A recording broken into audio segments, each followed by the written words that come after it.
என்ன ஜெபம் பண்ண, நீ என்ன ஆண்டவர்கிட்ட கேட்ட, நீ என்ன ஆண்டவர்கிட்ட விரும்புற, கடவுள் சொல்றாரு அது உனக்கு அளிக்கப்படும்.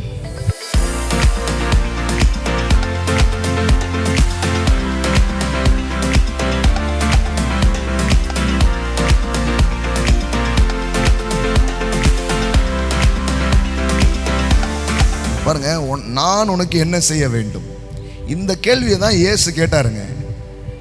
இயேசு இந்த பூமியில் வந்தபோது, இந்த பூமியில் அவர் வாழ்ந்த நாட்களில், அவர் மனிதர்களுக்கு ஊழியம் செய்த நாட்களில், மனிதர்களை சந்தித்த போது அவர் இந்த கேள்வியை தான் கேட்டார். அவரிடத்துல யாராவது வந்தால் அவங்கள பார்த்து கேட்டார், நான் உனக்கு என்ன செய்ய வேண்டும், நான் உங்களுக்கு என்ன செய்ய வேண்டும் என்று நீங்கள் விரும்புகிறீர்கள் அப்படின்னு கேட்டார். அப்போ நான் நீங்கள் விரும்புகிறத செய்கிற தகுதியை உடைய ஒரு தேவனாய் அவர் இருக்கிறார்.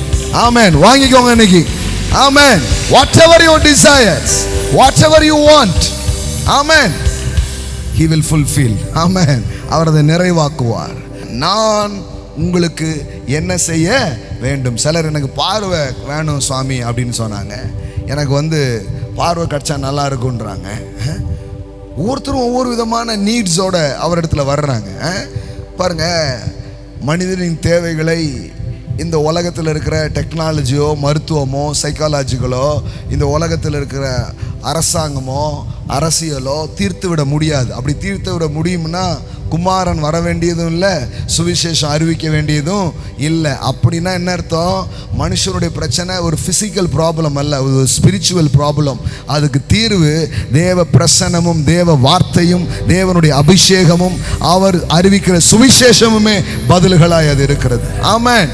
நான் உனக்கு என்ன செய்ய வேண்டும். ஆமென். ஆண்டவர்கிட்ட சொல்லுங்க, ஐ எக்ஸ்பெக்ட் திஸ் டாடி, இதை நான் எதிர்பார்க்கிறேன், இந்த மாதிரி காரியத்தை நான் உம்மிடத்துல தெளிவாக கேளுங்க.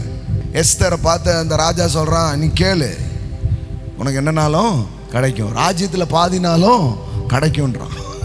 எப்படி பாருங்க, இந்த உலகத்தின் அரசனே இப்படி இருப்பார்னா உங்கள் அரசன் எவ்வளோ பெரியவர்ன்றதை யோசித்து பாருங்க. ஆமென். இதோ கிடைச்சதை வாங்கிட்டு போகிற ஆள் கிடையாது, விரும்பினதை பெறுகிற ஒரு ஆட்களாக தேவன் உங்களை வைத்திருக்கிறார். ஆமென். நான் உனக்கு என்ன செய்ய வேண்டும், நீங்கள் என்ன விரும்புகிறீங்களோ அதை உங்களுக்கு நிச்சயமாய் தருவார். ஆமென். உங்கள் மன விருப்பத்தின்படி உங்களுக்கு தந்தருளி. ஆமென். நான் சொல்கிறேன், இந்த 7வது மாதம் உங்கள் மன விருப்பங்கள் நிறைவேறுகிற ஒரு மாதமாக உங்களுக்கு இருக்கும்.